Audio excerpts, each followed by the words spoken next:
Hello everyone, welcome to our forecasting lecture.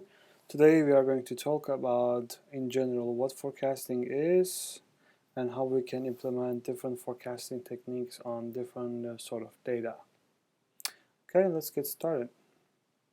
So let's have a quick introduction to forecasting. So I usually start by asking this question, what is forecasting? And why are we interested in making forecasts? So the biggest reason is because that we are so interested about making forecasts is because we would like to quantify the uncertainty embedded in our regular operations, whether it is in manufacturing environment or in service environment or in other settings. So definitely human nature doesn't like uncertainty, and we would like to make things more deterministic as much as we can. So that's why forecasting comes into our way, and it's really handy tool to quantify the uncertainty embedded in future steps. What is forecasting? Forecasting is to be able to capture the future, immediate future, and long-term future as much as we can. And the reason we are interested is because we would like to quantify the uncertainty that is ahead of us. Well, who uses forecasting in their jobs? Basically, in industry settings. So we have um, several managerial positions who are interested in making forecasts. First of all, if you're interested in inventory control, definitely it is your job to be aware of the future demand. Therefore, you have to carry out forecasting methods. So we do make forecasts for demands of products, services, raw materials, and definitely the stuff that we keep in inventory.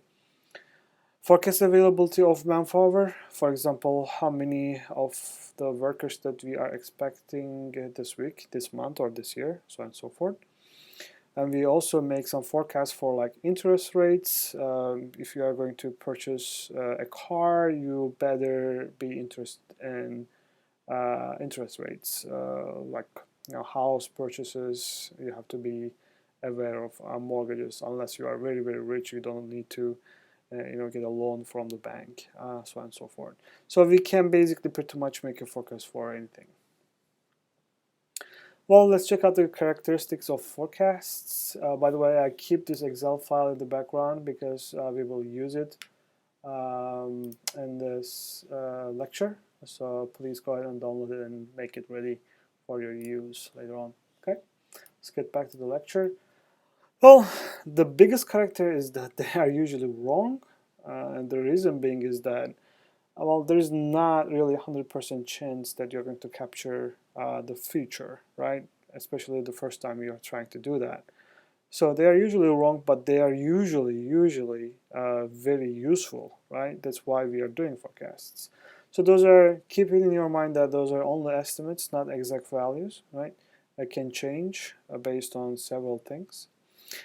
But a good forecast is more than a single number. What do I mean by that? So you better have a lower limit and upper limit in your forecast.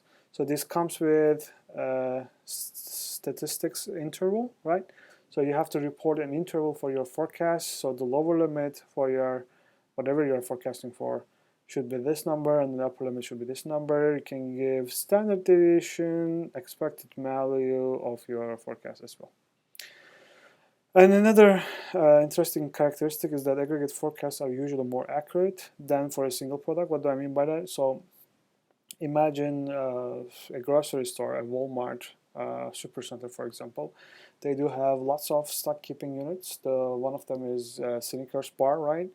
So do you think they are going to make a forecast for a Snickers bar only, like just specific type of Snickers bar? I don't think so. They probably make a forecast for chocolate bars, or just for the Hershey company, Hershey products, or just Snickers in general with multiple packs, single packs, so on and so forth. So making an aggregate forecast is definitely going to be more accurate than for a single product in general. It says that accuracy erodes as we go further in this feature. This is very accurate, and it's always the case. So think about making a forecast for the next week, right? and then also to compare it with the forecast that you're going to make for the next year, right? Obviously, the forecast for the next week is going to be more accurate than the forecast for the next year because there is too much time ahead of us to get to the next year. Okay, that's the reason. Alright, forecasts should not be used to the exclusion of known information. This is common sense. So if you know what's going to happen, you better do not make a forecast for it. So just go with the real info. These are the characteristics of the good forecasts. They should be timely, should be as accurate as possible, should be reliable, should be meaningful, should be presented in writing, and the method should be easy to use and understand in most cases. It should be timely because if you are making a forecast for last week, well, guess what? It doesn't mean anything, so just put it in trash. It should be as accurate as possible. It should be reliable, meaning that it has to have some certain error value. So I'm going to show you what error values we use in order to measure the effectiveness of the forecast. It should be in meaningful units. Probably people would like to use your forecast, right? That's why you're making a forecast for. Therefore, it has to carry really meaningful units, right? Should be presented in writing because if someone else is going to understand it, needs to understand it, it's always nice to have a document, a reference document on the side, so that people can check and have a look at it whenever necessary. And the method should be easy to use and understand in most cases. Yeah, therefore, communication skills come into your way, and then you have to be really taking advantage of them. All right, so what specific time horizons we have? So we have short-term forecasts, intermediate-term forecasts, and long-term forecasts. These are the time units for these short, intermediate, and long-term forecasts. And usually we do short-term forecasts for like shift schedules, resource requirements, immediate needs, daily requirements, basically, right? Or weekly requirements. We do make intermediate forecasts for product family sales, labor needs, and resource requirements, and the long-term forecast for capacity needs, sales patterns and growth trends, or for example opening a facility in a specific region or not. That belongs to the category of long-term forecasting. Or making a huge investment on a specific product in a specific industry, so on and so forth. That is also within the long-term forecasting. So we do have indicators, indexes, and those are often used in economic forecasting. Those are really useful. For example, in the Department of Commerce, we do have several index and leading indicators for forecasts. They list that average weekly hours usually used in manufacturing as an index or leading indicator. Another example is new orders. These are in non-defense capital goods. Building permits in private housing. Stock prices, especially Standard & Poor's 500 common stocks companies, right? It's commonly being used. It's a really nice index and indicator. So we do usually make a forecast for these indexes and indicators. Okay. There are two main forecasting methods, and under each one there are several other different forecasting methods available. But the two basic types are, the first one is subjective and the second one is objective. Subjective methods, those are based on human judgments and then qualitative judgmental inputs, right? And in the objective ones, we do not require human inputs or subject matter of experts' opinions. We go with the data, whether it is time dependent or not. Subjective forecasting methods. When you see subjective term, you should immediately remember that we are talking about human inputs. Okay. For example, here this is just an example. Let's assume that we are going to give an assignment to our Salesforce composites, right? And then our aggregation of sales personnel estimates by region, product group, company division, etc. and etc. So we ask our sales personnel, saying that, okay, what is your pessimistic, most likely, and optimistic estimate? Okay, that's our question to our sales personnel.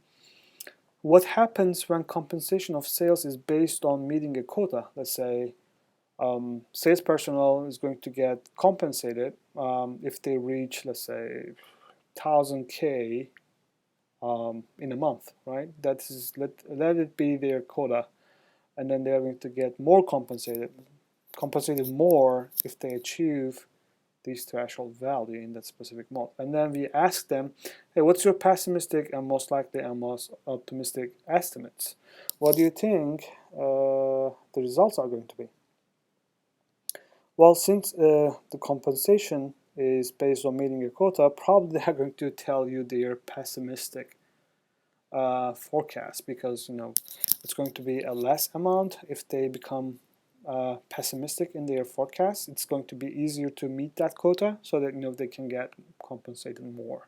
Okay, so we do have these kind of problems in subjective forecasting methods. Okay, this is just another example. You can do customer surveys. For example, if you know that 20 out of 100 customers say that they will buy your product, and if the market has 1,000 customers, then you expect to sell around 2,000 products, right? This is just based on customer inputs. Okay, you can do surveys, like I said, but you have to be very careful. For example, this one is not a good survey. You have to be careful about the language that you are using here. Okay. All right. Subjective forecasting methods. Continuing here, there are two important subjective forecasting methods out there. The first one is the jury of executive opinion, and the second one is the Delphi method.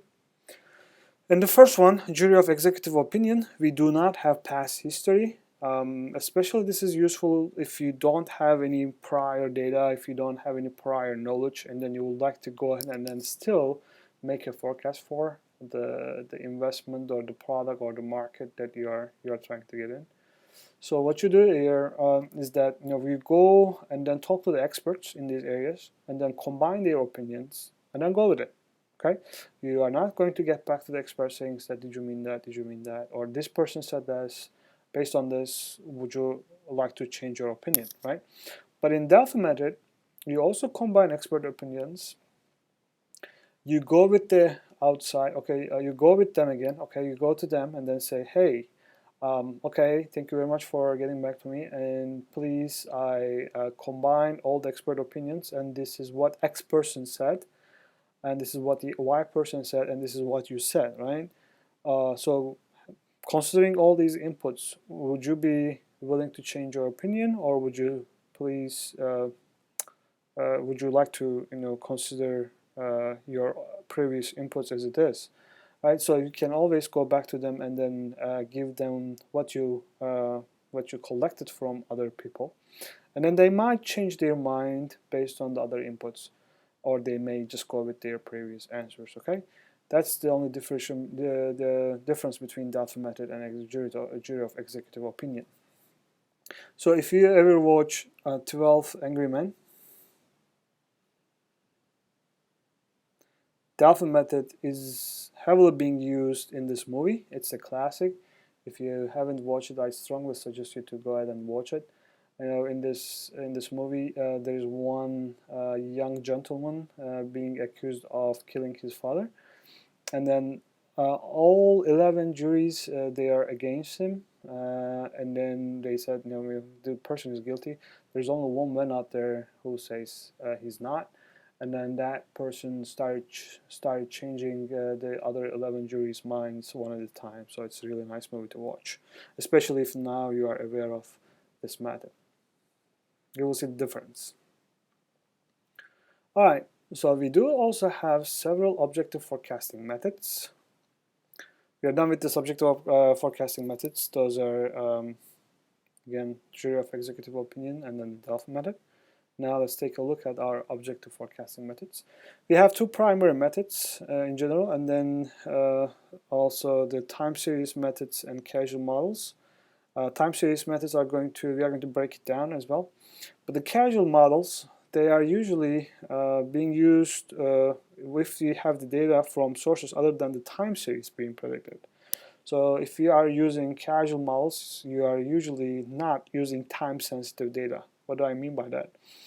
So let y be the quantity to be forecasted, and x1, x2, and xn be the variables that have predictive power for y. For example, if you are predicting economic measures like GDP, then that will be your y. X1 probably is going to be your inflation rate. X2 is probably your interest rate, right? And X3 probably is going to be your imports. And then X4 is your exports all the way up to Xn, right? X's here, those are the independent variables that will have the predictive power on y. Y is going to be the dependent variable here. Okay? You put together this function and then you are going to try to assess what A0 is, what A1 is, and what AN is, so that you can predict Y whenever you have an input for X1, X2, all the way up to Xn. Well, here's an example, a simple example. We have a realtor, right? Okay, and realtor's income is proportional to the total number of housing sales in their territory. And there's a close relationship between housing sales and interest rates for home mortgages. Okay, let's assume that Y, number of houses sold, we would like to predict this, and X is the interest rate, and there is this relationship between number of houses sold and the interest rate. Number of houses sold Y is equal to 388.7 minus 1,878 times X. X is our interest rate in terms of percentages. So the question is, what is Y given that you have 10% interest rate and 15% interest rate? Okay, so this is easy to calculate. Here it is. Y is equal to 388.7 minus 1878 times 0.1, and when our interest rate is 15%, you can easily get our forecast for the number of houses sold by following this equation. Okay, I'm sorry I didn't do the math, but it can be easily done. All right, moving on. So what are the time series methods? Well, those are the ones that are going to be time sensitive. Okay, so a time series is just collection of past values of the variable being predicted, also known as naive methods, because we don't put any inputs in there. We just look at the historical data and then try to make a forecast for the variable that we are interested in. And the goal is to isolate patterns in this past data. What do I mean by that? So we have trends, seasonality, cycles, and then randomness. It's very important for you to be able to identify or differentiate one from another. And these four graphs are going to be helping you a lot. So if you check out the one that's right here on the top left corner, as you can see, on the y-axis we have demand, and on the x-axis we have our time. Our data is based on our time, so each dot is one observation, demand observation. As you can see, there is not really a trend here, and our data points are scattered randomly. Okay, so we say that there is no trend, there is no seasonality, there is no pattern here. Our data is purely random. Okay. On the other hand, here on the top right corner, we do have the same x and y axis, but here there's clearly an increasing trend, right? There's a trend here. Here on the bottom left, what you see here is that we do have a trend here, but it's curvilinear or quadratic or exponential. Okay, it's also a trend. On the bottom right, what do we have here? So we have the same graph, demand versus time. We do have a trend, right? We do have an increasing trend, but what else we have? We do also have a pattern, right? A seasonality pattern. So you can see this keeps popping up in our demand, right? So we do have an increasing trend. Also, we do have seasonality in this data. What is seasonality and what is cycle? Well, cycle, let's go back to the definition. Seasonality is the pattern that repeats at fixed intervals. And cycles, similar to seasonality, except that the length and the magnitude of the cycle may vary. So are these seasonality or these are cycles? That's the key question. Again, let's go back. So seasonality, those are the patterns that repeats at fixed intervals. Fixed intervals. Cycles, similar to seasonal, except that the length and the magnitude of the cycle may vary. That's the key question. As you can see, we do have a cycle here, but those are not repeating at fixed intervals, right? Therefore, those are cycles, not seasonalities. One good example for cycles or seasonalities are the ice cream sales, right? They go up, the sales go up during summertime, and then ice cream sales usually go down during wintertime. Okay, mentioned these. Examples of time series, for example, total energy production, we do have a positive trend here as well. Do we have cycles or seasonalities? Yeah, we do probably have cycles because it repeats at some certain time intervals. Okay, we do have here another graph, federal funds rate. We don't have a trend here, but we do have some sort of cycles here as well. Okay, these are just examples for time series. Usually time is right here on the x-axis, and whatever you would like to measure is going to come here on the y-axis.